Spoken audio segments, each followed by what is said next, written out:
Hello, everybody. Welcome into the NBA front office show. Training camps are off and running. We've got the preseason kicking off this weekend. Basketball is back, and we've got a lot to break down today. We're going to jump around to every team in the NBA, talk a little bit about what's going on in their camps, what's going on in terms of players trying to make two-way contracts, trying to make their way onto the roster, all that sort of stuff. So a lot to cover today, and we got to talk a little bit about an announcement the NBA made today regarding COVID, vaccination, and what it means for guys like Andrew Wiggins and Kyrie Irving, who are in places where technically they can't play unless they are vaccinated. Keith, how are you doing, man? And we get to talk more about this vaccination story.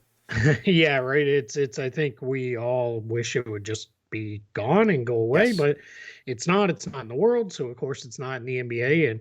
And the NBA's announcement today was basically if you do not play due to local mandates or whatever they may be, you will not get paid if it's because you're not vaccinated. So that basically closed that door on this. This is a decision. Essentially, what it comes down to is the players are withholding services. So they're not living up to that end of their contract. So whatever the games they miss, I want to say Bobby Marks has said it is about 8.9 million Wiggins would forfeit Wiggins, if he yeah. didn't play in any of the Warriors home games, as well as it also counts in some practices and things like that. So it's not as clean and cut and dry as half the salary. That's not how these things work necessarily Right. in the NBA. We touched on this in the last show. No kind of cap savings, tax savings, nothing like that comes. So this is really the Nets and Warriors players are the guys who are impacted right now. The Knicks are fully vaccinated. That's why we have not mentioned them in the course of this. So we're gonna find out right now. We know it's Andrew Wiggins and Kyrie Irving. We don't know if it's anybody beyond them, but we will find that out as we go. So that's the latest news from the NBA. Yeah, I mean, look, the NBA is subject to local laws just like any other business would be. So yeah, this isn't them. They're not trying to like pick on players or whatever Nope. here. This is the law, and that's what the NBA, just like any other business, would have to follow. Yeah, and it's kind of it's laid out in the CBA what happens if you don't Yes. play when you're healthy enough to play, and that's a situation where they're just gonna follow the collectively agreed upon rules that they have with their union. I will add to that, this is all unprecedented new Yes. stuff. It's everybody's kind of learning as we go here, and we'll figure all this out. It's all new for everybody, so we will see what it looks like. But a couple of things, like I said, no cap or tax savings, no additional roster spots for these teams, nothing like that. This is not treated like a hardship or an injury or anything like that. These guys are just they're not going to be there in those home games, or maybe they will be when it comes down to it. We'll see how that evolves. Here's where 3-ish weeks or so away from finding out for sure. So, ready to talk some basketball though? Let's do it. Let's get into let's just go team by team. We'll break down Yeah. everybody and what's going on. So what we're gonna do, guys, here is we're gonna whip through. There's a handful of stories that have come out in the last day or so since we last recorded, and we'll touch on those as we get to those teams. But what we're gonna do is give a sense of who's with these teams on training camp deals and what does it look like, what are the chances of making the roster and all that. We're just going to go through it kind of alphabetically by division because that's the way my spreadsheet's organized. So if you don't like it, I apologize, but that's the way we're going to run through this. So we're going to start it off with the Boston Celtics. Their camp guys are Ryan Oh, Homer. Arcidiacono. Come Yeah, on. Homer. Yeah, Starting that's with the it, man. Celtics. That's Jeez. it, man. We talk enough Lakers on this thing. So, Ryan Arcidiacono, Garrison Matthews, Juwan Morgan, Theo Mhm. Pinson, all on camp deals. The Celtics have one open two-way spot, and then they have Jabari Parker on a very lightly guaranteed contract on a standard spot. So they said it's an open competition. These guys all have a chance to make the team. Mhm. Arcidiacono is not two-way eligible. Matthews, Morgan, and Pinson are. So that's something to keep in mind with those guys there as well. So interesting, but I'm gonna guess it's kind of three guys competing for one two-way spot out of Yeah. Matthews, Morgan, and Pinson because I don't think they're gonna cut Jabari Parker. Yeah, I would imagine they probably won't as well. I would agree with that. You can make an argument for any of those guys as far as who should get that final two-way spot that they've got open, but I mean, we'll see. We'll see who wins it out in the camp battle. Yeah, I lean Garrison Matthews for what it's That worth, would be my pick too. just because of the Yeah. shooting. Yeah, he has a more defined skill. It's a little duplicative with Sam Hauser, who's already on a two-way, the rookie out of Virginia, but Hauser's more of a 3-4, where Matthews is more of a 2-3. So that's just my guess. We'll see. Can't have too much Moving shooting in the NBA right now. No, exactly. Yeah, never too much shooting. Moving on to the Brooklyn Nets, their camp guys, they've only got two. Guy Lakers fans are familiar with Devontae Cacok, who was That's there right. with them on Mhm. two-way. And then David Duke, who is a guard out of Providence, is there. And then so but they are still plus one in guys. They only have one of their two-way spots filled, so they can still fill a two-way spot. My guess is that goes to either Duke or Kaycock. Their other one is filled by Kessler Edwards. And then it is DeAndre Bembry seems like the most likely to be waived guy at this point, because he's on a non-guaranteed contract, or I'm sorry, a partially guaranteed contract where everyone else on the roster is guaranteed. And there just isn't another easy cut you can point to there, which really speaks to the insane depth that this Nets team has. Absolutely. And I can speak a little bit about Devontae Cacok, what he's going to be looking to bring. He's an undersized center, high motor, but I mean, look, if he was 6'10", he's probably got a roster spot easy, but he's 6'7", Yeah. and so that's the challenge with him. And we'll see if he can stick. But he plays really hard, and he's a guy who he's been on a two-way contract with the Lakers for the past 2 years. Wouldn't surprise me if he got it. Yep. Yeah. May in very may we'll get this.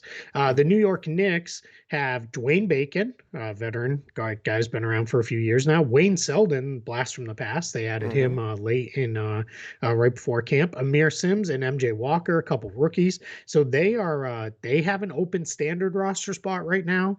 I'm sorry, an open two-way roster spot rather. Do the Knicks. So my guess Selden is not. Let me double check and make sure I'm saying the right thing here. Selden is actually still two-way eligible. Bacon is not. So it could be Selden, Sims, and Walker who are competing for that final two-way spot. The Knicks one two-way guys, Jericho Sims. So we'll see, where the Knicks go with this. But again, it wouldn't surprise me if it's Sims or Walker. And then the other guys are more headed to Westchester in the G League. And Keith, this isn't camp related, but Nets, as far as taking a little jump back here, the James Harden. Oh, thing. yeah, sorry. He's apparently not going to sign an extension with the Brooklyn Nets. I still don't think he's on the path towards leaving or anything like that. He wants to be there, but he is going to hit free agency rather than sign an extension. Yeah, and in some ways you kind of get where he's coming from with that. Now he's already at the full max tier, so he doesn't necessarily need to go this direction, and he's already at max money. But yeah, that's it's just that's always the player's right, is to take it to free agency and see where it goes from there. All right, so we're going to move on to the Philadelphia 76ers. They only have one player on a camp deal right now. It's Shaq Harrison, who's a guard who's bounced around the league for a while. Philly, as we covered already, Charles Bassey was kind of their last full signing this year, one of their draft picks, but they have kept a couple roster spots open on the 20-man camp roster. The assumption was in case they had to do a 2 or 3 for 1 Simmons trade or anything like that. So we'll see ultimately, where that goes. And that leads us to the Simmons siren. Oh no. This is going to be the shortest Simmons siren update. Zach Lowe, go read it. He did a really good piece on the San Antonio Spurs and kind of where are they going from here. But his one note was that the Spurs did engage the 76ers on trade talks and didn't get very far. But that's kind of an interesting fit for Simmons if he was to go to the Spurs, because smaller market, proven track record of success there. And I think that they could deliver some really interesting pieces back to the Sixers that could potentially fill out some rotation holes for Philadelphia, especially on the guard line, because San Antonio is just swimming in guards. And especially if the rumors are true about Simmons not wanting to be the 1B guy to Joel Embiid's 1A. Yeah. He wants to be the guy somewhere. You're not going to get that if you go to, say, Minnesota, which has been one of our favorite landing spots because Karl Anthony Towns is there. So San Antonio would actually offer the potential to do that. So it does check some boxes there. It's an interesting option. Yeah, for sure. So, but doesn't sound like they've gotten there yet. Nope. So off we move. Toronto Raptors. Now the Raptors, interestingly enough, they were the only NBA team to give out significant guaranteed money this offseason. It is generally very common for teams. What they used to do is they would give out guys. Sometimes it'd be 100, 200,000. Basically, come to camp with us, see if you can make it. If you don't, Mhm. well, off we go. That has been almost none of those kind of deals this summer. As teams, I think part of it is, hey, we're gonna save a little bit of money after the pandemic, do a Yeah. little bit of recovery here, and get these guys in. But they have a whole host of interesting guys. I think the most likely guys that are probably moving off this team are probably Isaac Bonga and Freddie Gillespie, Mm. as well as Reggie Perry. He got the one true camp deal, but they do have Svi Mikhailuk there, Laker My boy. legend, and then Ishmael Wainwright, who was a player who came over from Africa, has played over in Africa as well as a few other places professionally and played in collegiately at Baylor. So it's they've got some interesting directions that they can go in Toronto. But Mikhailuk fills a need with shooting, and Wainwright got the most significant guaranteed money out of all those guys. So my guess is Bonga, Gillespie, and Perry are out, but interesting camp competition for the Raptors nonetheless. Yeah, yeah, it'll be interesting to see which way they go there. And look, Isaac Bonga, he's a guy who's pretty versatile, so he might be a guy that Yeah. could fit somewhere. I mean, a lot of teams are looking for wings right now, but you know what? We'll see what the Raptors wind up doing there. Absolutely. Chicago's in a really interesting spot. They have five guys on camp deals right now. Tyler Cook, Stanley Johnson, Daniel Oturu, Matt Thomas, and Ethan Thompson. They only have one two-way spot filled. That's Devin Dotson. Now, of these guys, everybody but Stanley Johnson is technically two-way eligible, so that helps Cook, Oturu, Thomas, and Thompson.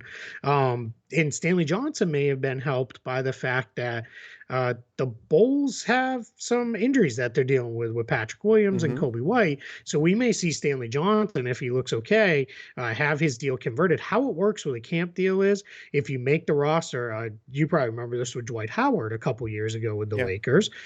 When you make the roster on a camp deal, it converts to a standard non guaranteed deal. And then it becomes fully guaranteed on January 10th, which is the league wide guarantee date. So it wouldn't surprise me to see Johnson win a roster spot here. Matt Thomas, maybe again shooting. Shooter. That Bulls team little light on shooting. That Bulls team, but Johnson kind of gives them a kind of more ready-made Patrick Williams replacement for Wall. Williams is out, but if they really do project Williams to be back right around the beginning of November, you maybe don't want to waste a roster spot replacing him. So, again, fun camp competition going on there in Chicago with five guys kind of fighting it out for two spots. Right. Right. And Stanley Johnson has that draft pedigree as well. So it'll be interesting to see. Yeah. He just never really clicked anywhere, but who knows? Yeah. Maybe this may be last shot for him here with the Bulls.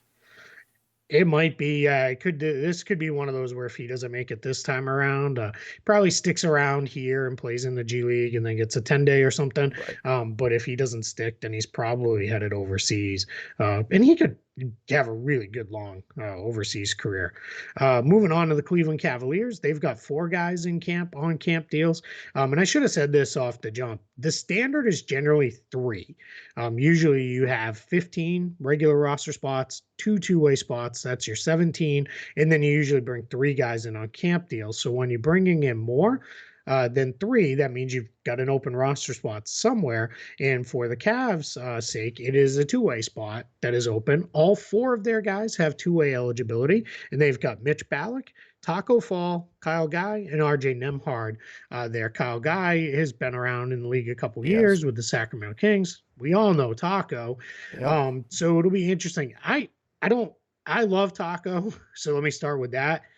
I don't understand how he could possibly make this team. This team has so many bigs already. It doesn't make sense. It just, yeah, it would be really surprising even if they kept him on a two-way just with the number of bigs that they have.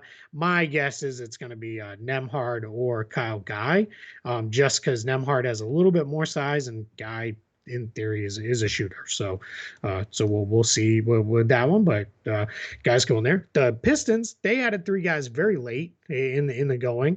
Davidas Servitas, Cassius Stanley, and Derek Walton Jr. Walton Jr. is probably the most known guy there. He's been around the league for a couple years. Stanley was with the Pacers last year. None of those guys are going to make the team. The Pistons have their roster very well set, so we're not going to spend a lot of time on that one. The Indiana Pacers have 3 players in: Nate Hinton, Kiefer Sykes, and Terry Taylor. No, not the Red Rooster from WWE fame way back in the day. That's 2 wrestling references in 2 shows. Right, they're consecutive. Shows, gotta like that. We're gonna have a wrestling siren pretty soon. I don't think any of these guys stand a chance at making it. They probably would have to outplay DeJohn Jarreau or Dwayne Washington Jr., who are the Pacers' current 2-way players, but that's probably not going to happen. What their best bet is that they Taylor or Hinton, just because they've got a little more size, get some playing time on the wing, because we know that the Pacers are without Karis LeVert, Edmund Summer, and TJ Warren, probably all 3 for the duration of training camp in the preseason.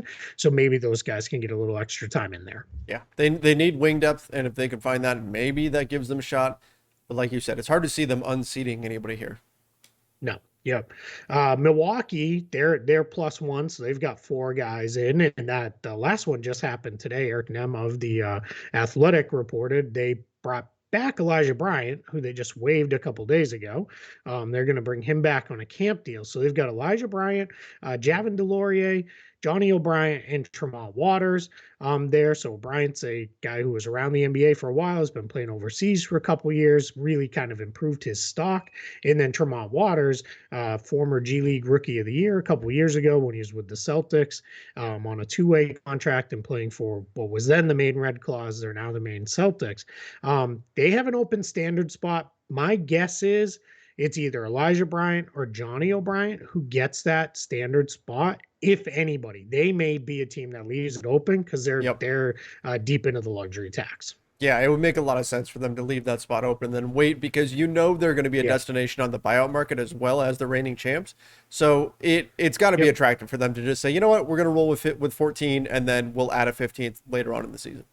Yeah, and that's something you always can do if you have an injury pop up or something like that. Just run with 15 as long as you need to. The Atlanta Hawks, this one gets a little interesting because they have on true camp contracts Johnny Hamilton and AJ Lawson, couple guys who are rookies in the NBA. Jahlil Okafor, who's been around for a long time, and then they have Timothy Luwawu-Cabarrot on a non-guaranteed deal. Normally, I would lean probably towards Luwawu-Cabarrot, because I think he's shown more. But they have so many wings, a bunch of wings. Yeah. And they could probably use a big. So if they're going to take anybody, maybe Okafor can kind of fight his way onto the roster here. But we just say the Hawks have a bunch of wings, but a whole bunch of those wings are hurt. So I would say it's probably a battle between Luwawu-Cabarrot and Okafor for their final standard roster spot. And whoever looks better in the preseason probably gets it.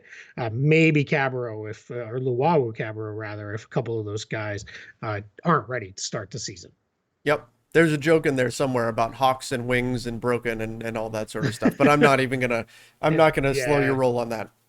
If you couldn't get to it that quick, it's the moment lost. Exactly. Charlotte Hornets, birds and bees. Remember that commercial a couple years ago where it's like, I'm going to teach you about the birds and the bees, and it was like a Hawks and Hornets book? Yes. I think it was it Kevin Love and Chris Paul maybe or something? I don't know. Or Little Dame Lillard. I don't remember. I can't remember who did that one, but they have 2 camp guys, DJ Carton and Xavier Sneed are in there. So they're +1 on standard contracts. So they're going to actually have to eat a fully guaranteed deal here. My guess is, so Carton and Sneed are not going to make the team. Obviously, my guess is it's going to come down to Wesley Iwundu, Nick Richards, or maybe Cody Martin, whose brother was waived earlier by the Hornets, and see where that looks like. I'm leaning probably towards Wesley Iwundu is the guy who goes. Martin, they've already put a pretty good investment in, and then Richards was a draft pick, and just keep another big on that roster. They don't have too many centers right now. It's kind of Mason Plumlee, and then that's it for pure really centers it, on this team. They don't have anybody else to really turn to. So, all right. Miami Heat, they are +1. They've got 4 guys on camp deals: Micah Potter, Javonte Smart, Drew Smith, and DJ Stewart Jr. My guess is none of them make it, and the Heat go in with an open roster spot. Yep. Is probably the way they go there. They do not have any open two-ways either. Marcus Garrett and Caleb Martin are on their two-ways there. So that's my guess with the Heat. Again, kind of like we talked about with Milwaukee. We'll talk about this with a couple other teams as well. They're probably better served to just carry the open roster spot, fill it later if there's a need. Agreed. I think that's the best path for them as well. Yeah, and also again luxury tax concerns as well for that team. The Orlando Magic, they are in the same boat, but they're in the same boat numbers wise, not situation wise. No. Jeff Doughton, Hassani Gravett, Admiral Schofield, and John Teskey are in there. So Schofield's the experienced guy, probably the name people recognize most out of that group. Maybe the Magic keep one of these guys. We'll see. They would have to come into the team on a two-way spot right now. They have a two-way spot open. So maybe that's what happens in Orlando. Is one of those guys gets a two-way. My guess is they're fighting for that two-way, and they'll fill it most likely because they're already down 3 guys to open the year in Michael Carter-Williams, Jonathan Isaac, and Markelle Fultz. None of them are going to be ready to go to start the season. So we'll see where that one goes. Washington Wizards, Jamie Echinike, Jordan Goodwin, Jay Huff, and Jordan Shackle are all in there. Huff's probably the most notable guy there. He's a big man. He's a kind of more of a pure center. On that team. That's a 4-way fight to fill that second 2-way spot. Cassius Winston is their one two-way guy there in Washington. So those 4 guys are going to be in that mix. And a quick bit of Wizards news: GM Tommy Shepard did confirm that the issue with trading Russell Westbrook really was a mutual thing where Westbrook went to them, said, hey, I would like to get to the Lakers if I can. They accommodated, but he was very careful to say that, look, Westbrook wasn't forcing his way out. He didn't say, I need to go somewhere else. He said he was happy to stay, but if there was an opportunity to go for the Lakers, that's something that he would like them to explore. So very different situation what the Wizards went through with Westbrook compared to what the 76ers are right now with Ben Simmons. Yeah, very different situation there. And that's part of when you have a good working relationship. Yep. You can make things happen to, get things. Also, let's face it, the Lakers gave them a pretty nice trade. Absolutely. Package. Yeah. And then when they, of course, roped in the Nets and turned it into that much bigger trade, and they got Spencer Dinwiddie, that was, much, easier thing to swallow there. So For sure. all right, so that was the East. We whipped right through the East. Let's move on to the Western Conference.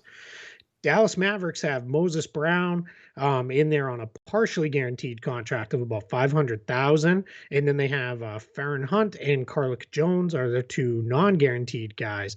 It's probably coming down to Moses Brown, Trey Burke, and Tyrell Terry for their final standard roster spot. Their two-way spots right now are filled by Ja'Cory McLaughlin and Eugene Omoruyi.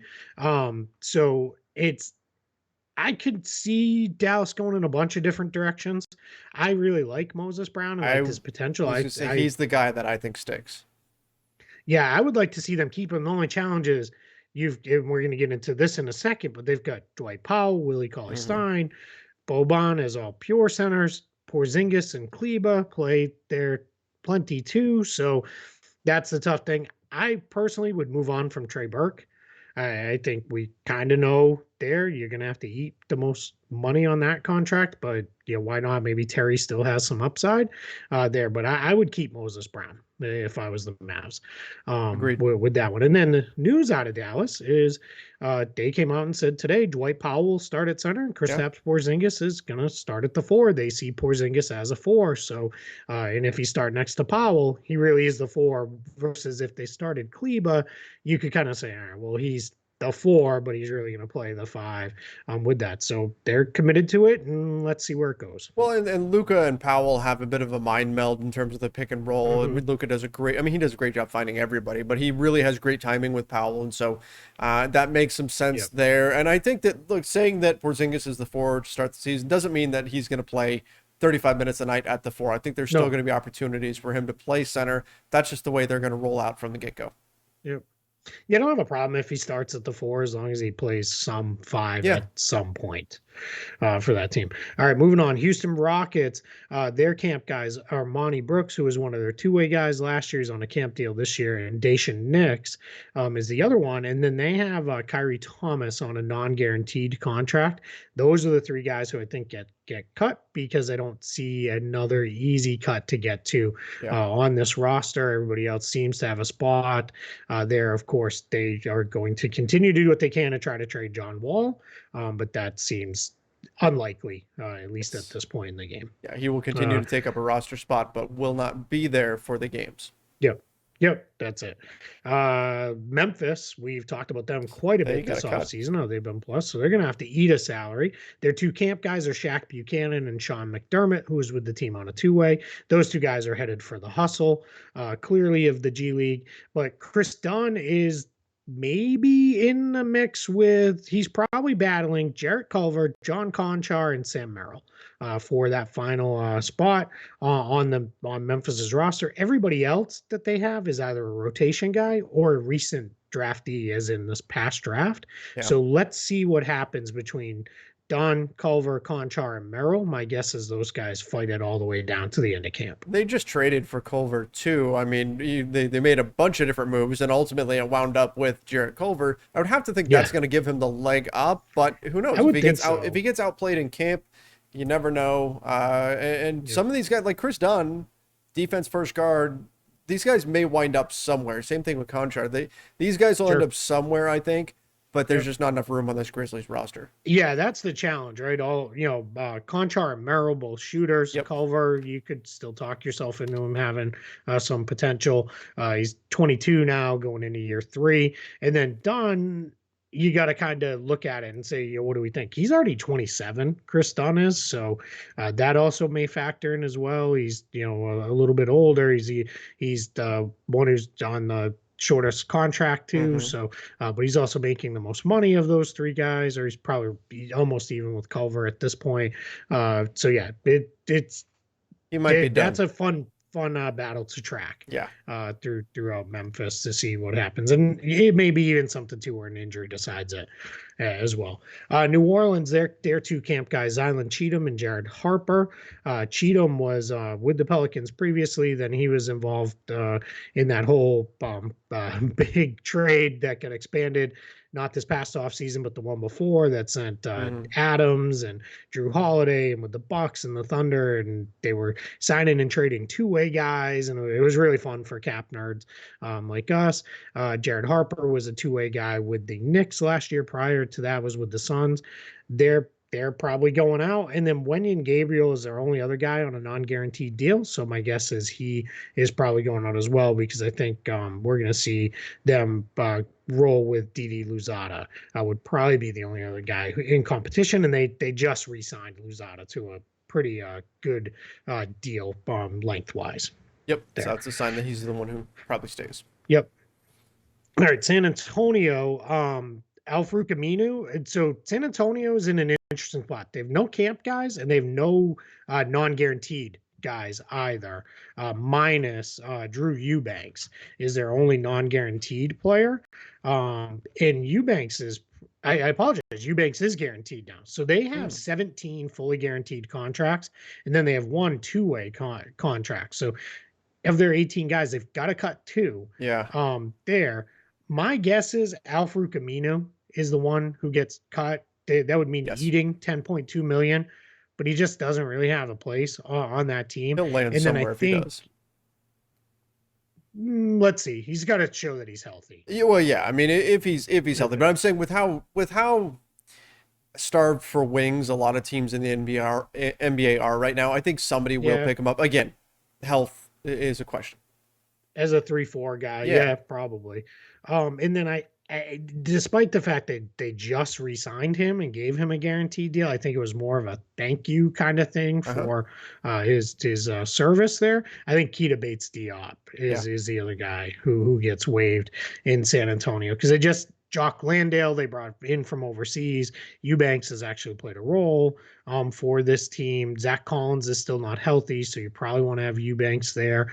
And it sounds like they're at least somewhat listening on Thad Young trades, so maybe something like that happens. NBA preseason trades are not like NFL preseason trades where somebody goes down and a team trades off a pick to fill a hole or something like that. We rarely see that in the NBA.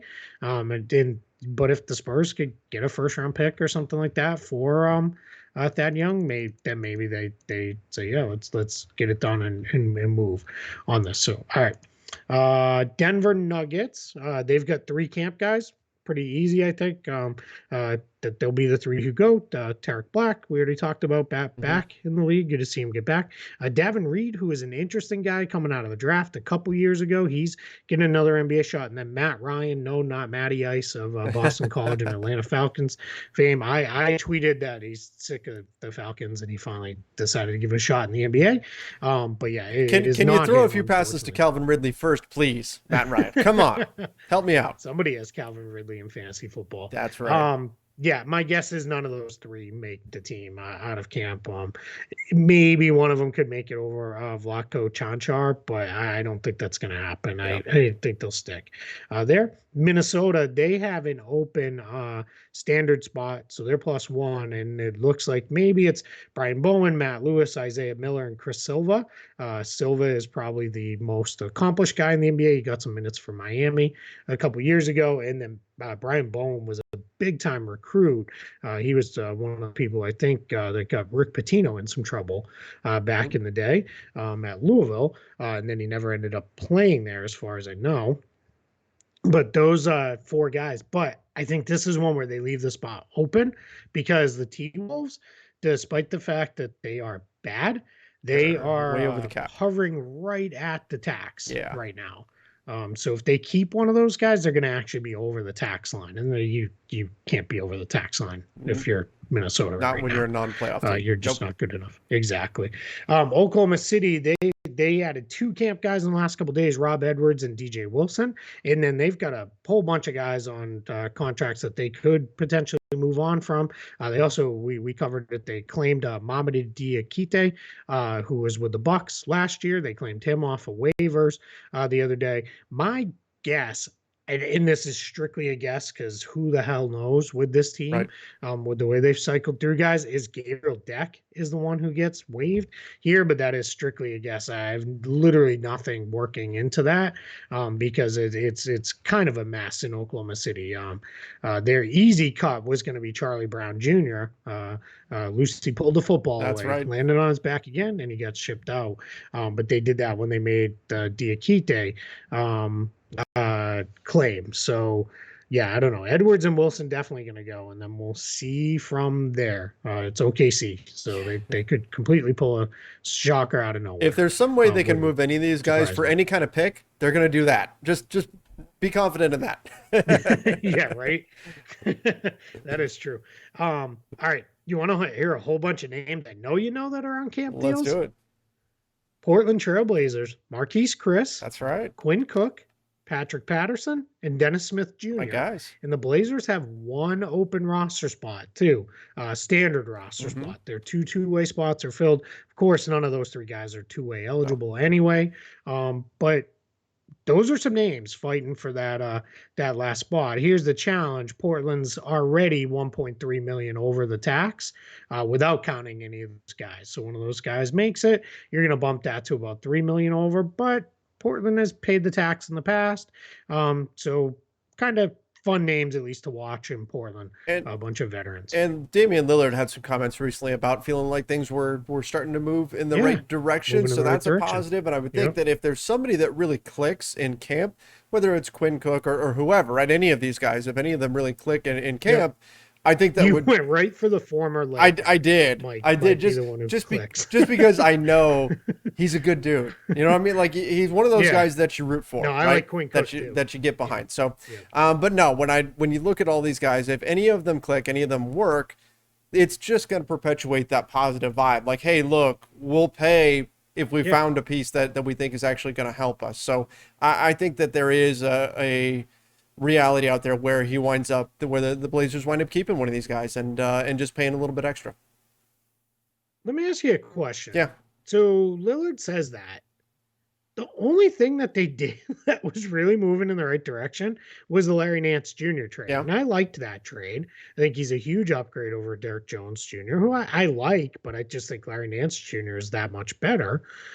And then, I mean, is he that excited about Cody Zeller, Tony Snell, Ben McLemore?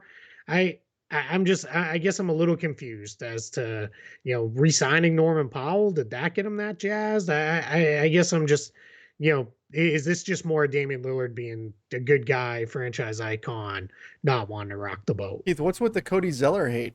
Come on, that's a big move, man. It's a big hate Cody Zeller. Yeah, sure. Yeah, it's a big move because he's 7 because he's 7 feet tall.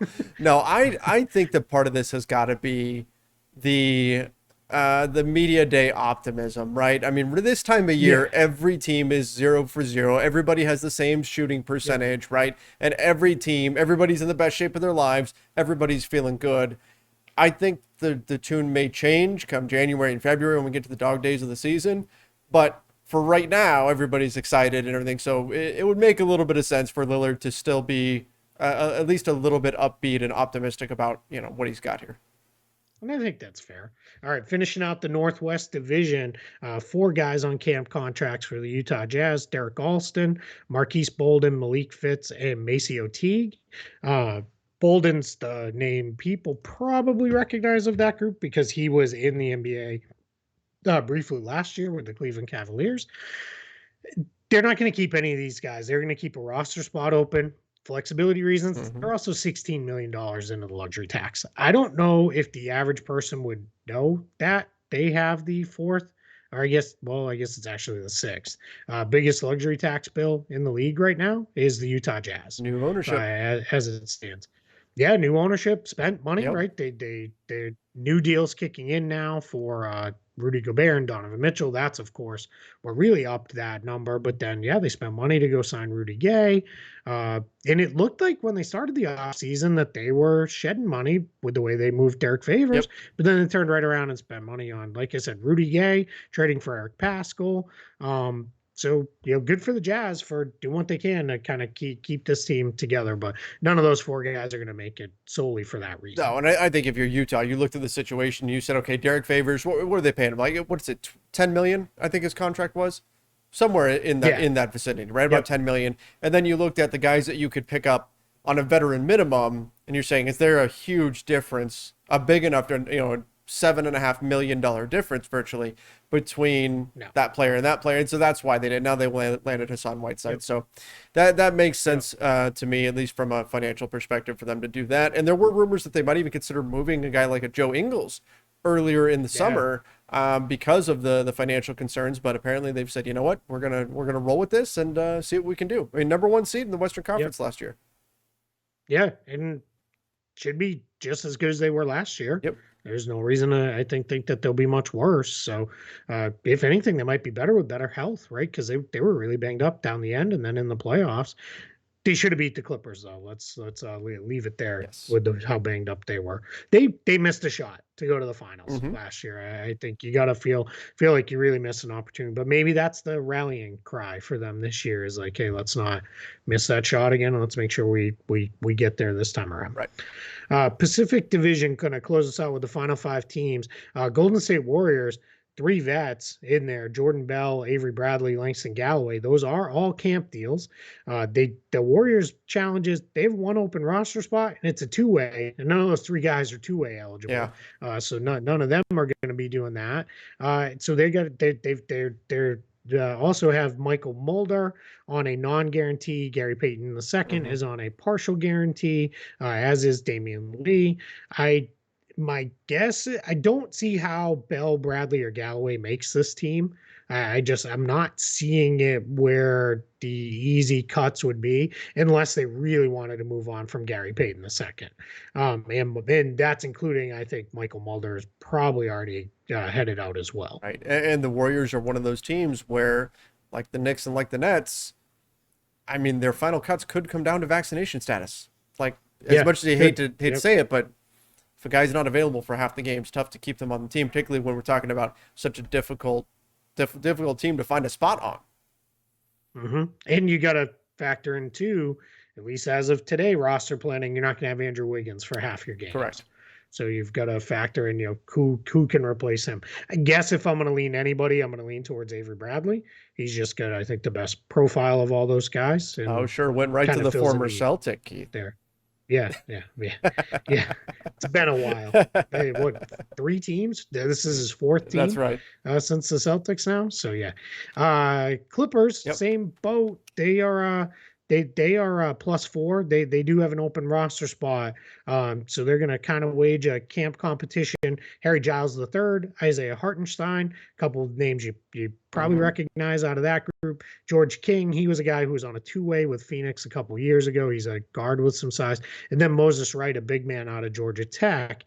Clearly, they built this group out knowing Serge Ibaka probably not going to be ready to go. And he said at Media Day that he's still having a little bit of trouble. So let's see if he's fully ready. Because otherwise, that leaves Ivica Zubac and nothing else for true centers. So my guess is one of Giles or Hartenstein makes the roster because you can't go in with just Zubac as your only pure center on the roster. You're going to have somebody else there. And even without Kawhi, this team's got more than enough guys who can fill in on the wing, including Justice Winslow, who they signed, drafted Keon Johnson. They've still got Terrence Mann, Luke Kennard.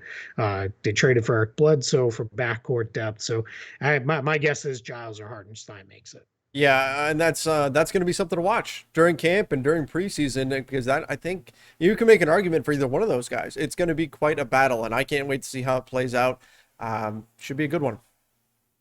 Yeah, Hartenstein gives you a little bit more shooting. Giles, a little bit more of everything else. So yeah, but I'll be, put it this way, unless they make some other trade or somebody pops free that we didn't expect, I'll be shocked if one of those two guys doesn't fill that last spot. And the Clippers, tax concerns, but they don't care. They've blown so far by the luxury tax, it doesn't even matter anymore. Yeah.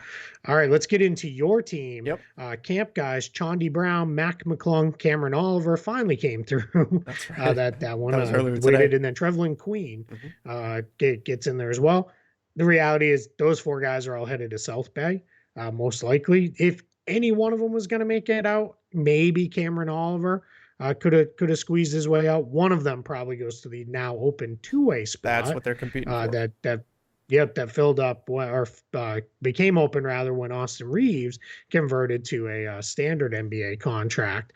So yeah, that's what those guys are competing for. My guess that 2-way spot's probably more a competition between Brown, McClung, and Queen, because just Oliver is a guy, he can make good money overseas still if he doesn't want to go the 2-way route. But if he really wants to stick in the NBA and that's all the Lakers can offer him, it's not the worst thing, because the Lakers have shown the willingness to take care of those guys on 2-way deals and convert if they can. And he is on an Exhibit 10 deal, so if he sticks in the system with the South Bay, that gives him a little bit of extra financial incentive to stick around. But yeah, that's really what it comes down to. 4 guys, 1 2-way spot open. Lakers aren't going to fill their 15th spot. They're going to leave that open until the buyout market midway through the season.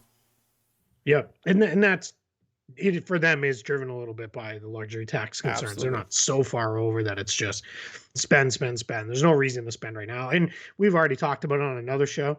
They already have too many guys who need to play. Yes. There's no reason to add yet another guy in there. It's kind of funny. At least with Austin Reeves, you can be like, sit at the end of the bench and be happy about it. Sit over there and learn from Kent Bazemore's towel waving days from when he was coming up with the Warriors. All right, Phoenix Suns. So I'm going to do a very quick soapbox moment here on the Phoenix Suns. They're only bringing 16 guys to camp on their roster. They don't have Dario Saric because he's out with a torn ACL. And they don't have Devin Booker. So they only have 14 guys available. They have the smallest camp roster. They have 4 open spots, 3 standard and 1 2-way. And they're showing no signs of filling them unless I've missed it in the last day or so. So just, is this Robert Sarver being cheap and not wanting to pay some guys to come to camp? Like, what's going on here? Because this is an NBA Finals team coming in without even filling it out. And you would think let's not push Chris Paul overly hard. Let's give Jay Exactly. Crowder, who kind of plays that all-out style, let's give him a little bit of a break. JaVale McGee's a veteran. Let's kind of chill on these guys. But yeah, so they really only have 14 guys available to start out. You can't even run 3 full units of practice with that, which is generally that's a lot of how this works is they build 3 or 4 teams worth of guys and you kind of shuttle them in and out on the court as you're doing scrimmaging and drills and things like that. So I yeah, Yeah, it bothers that's me. not great. I mean, you need for nothing for no other reason, you need bodies to eat innings during the preseason, right? You don't want Yeah. to play your Yeah. full roster, especially if Yeah. you're aiming towards going back to the finals. You don't want to have to put minutes on your regular season guys in preseason, at least Yeah. not too many. And it's not like they have a ton of developmental guys at the end of their bench. The only 2 No. guys who really fit that mold are Jalen Smith, last year's first round pick, and Chandler Hutchison, who's filling one of their 2-way spots. Yep. So yeah, it bothers me. I don't like that just from the standpoint of you do better. All right, Yes. last one, Sacramento Kings. They've got 3 guys in on camp deals. Matt Coleman the third, DJ Stewart, different guy than the Heat guy, DJ Stewart, and then Emmanuel Terry. Terry's the only one who's played in the NBA. Played briefly for the Cleveland Cavaliers a couple years ago. None of those guys are going to make it. The Kings are going to go in with what they've got, which is a full roster. Their only non-guaranteed contract or partially guaranteed contract now, I believe, is Chimezi Metu, who is like the 75th center on their roster, and they allowed that to become guaranteed for $881,000. So for whatever reason they did that, they did. But yeah, I mean, I say that somewhat facetiously, They but really they've do got have a ton of Rashawn centers. Holmes, Alex Len, Damian Jones, Chimezi Metu, Tristan Thompson, and then not to mention Marvin Bagley's best position is probably the 5 as well. So we all made fun of the Detroit Pistons last year. The Kings collected all the centers this They offseason. really did. I don't know. Maybe they think NBA scores are determined by height, and if you just have the tallest people, then Maybe. you win. I'm not sure. It's a weird decision. Oh, maybe they're going tall ball when everybody else goes small. But there That's it is, it. guys. That gives you a full rundown of kind of what you're watching here at the end of these benches. The vast majority of these players we just talked about were signed with the idea of getting them to the G League. Only Phoenix and Portland don't have their own G League franchises. Everybody else has their own affiliates. Trevor mentioned it. When they sign players to an Exhibit 10 contract, you can give that player a bonus of up to $50,000 if they go to your G League team as an affiliate player and then stay for a pre-described amount of time. That's what's going to happen with the vast majority of these players. They're going to end up playing in the G League this year. And then but keep in mind, some of these names because you're going to see them pop up Yep. when 10-day contracts are allowed in early January, or if we have not knock on wood, but if we have COVID absences early on, you may see some of these guys coming back to teams there. What really stands out to me about this whole thing, I don't know if you picked up on it, Trevor, there's a lot of really interesting, good veteran guys who are actually on camp contracts. Yes. Like you would have never seen Avery Bradley. Yeah, that's the on a first one I thought camp of. contract, or Harry Giles, or any one of the Portland guys. Really, you wouldn't have seen those guys showing up on a camp deal. But that's where we're at right now in the NBA. Yeah, it really is amazing that that's the situation some of these guys are in. So there's the bottom line is there's quality NBA players, guys that you could plug in right now, guys where you're not saying, oh, they got cut because it's going to take them 3-4 years to be something. No, you've got guys that are out there that aren't going to make teams that you could plug into an NBA roster right now and not miss a beat. And so I think it's interesting to see what teams wind up doing. Somebody I think will scoop up some of these guys. Some of these guys may wind up going overseas, but it's not the norm that we see this many solid pieces that are out there that might be free agents at the start of the NBA season now because they don't make it onto a roster. Yep. Yeah, it's definitely going to be some guys. And this is a topic we'll dive into on another day at a much slower time. But it also starts to say to me, when you look at that fact, you have this many good guys on camp deals, combined with how deep some of these teams are. Yeah. The NBA has enough talent to expand and give us 2 more teams. Point. They have more than enough players now where they could do 2 more teams. Seattle, hopefully, Vegas better be.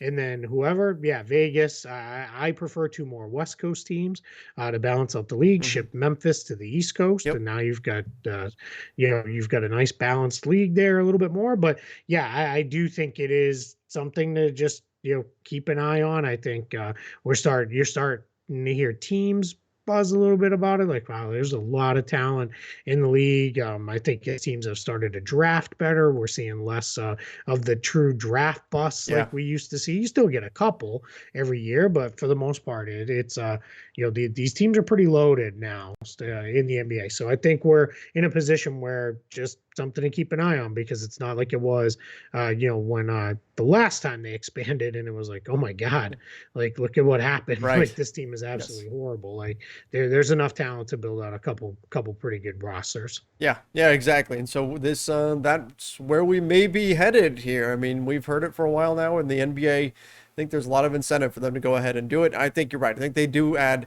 2 teams, not just one. I think they'll add 2. And like you said, 2 Western Conference teams would make sense. And then you send, I've seen people say Minnesota, send them to the East, but I think Memphis makes the most sense. Yeah, I think when they do expand, they'll use that opportunity to kind of redo some stuff altogether. Maybe completely redo the way you think about divisions and conferences, and use that as the impetus to do it. But yeah, it's got to be Seattle. Yes. Oh yeah, I don't know that's the anybody who lock. doesn't agree. Yeah, that has to happen. And if they name them anything but the Supersonics, and give them anything but the green and yellow jerseys, then don't even give them a team. That should be that's a must. They must be the Sonics, and they must be green and yellow. Absolutely. And then all the rest is negotiable. Absolutely. Agree 100%. All right. Well, that was a lot of names thrown at you guys, but now you've got an idea of where every team is at right now in the NBA, what situation they are in. Keith, incredible job running through all of that. I'll admit I probably knew 75% of those names. Maybe I didn't make any up. I should have made. You didn't test me. I appreciate that. But I'm gonna do it at some point. There's gonna be just a create a character name thrown in. I'm just gonna be like, oh yeah, that guy's great. No. Yeah, and I'm gonna ask you, like, what do you think about him? And then you're gonna be on the spot. And like, yeah, he's awesome. I'm like, he's not. I made him up. He's not even real. All right. Well, until that day comes, make sure you guys do subscribe right here to the NBA Front Office YouTube channel. Don't forget to ring that notification bell as well, and make sure you do like this video. Till next time, everybody, stay safe and see ya.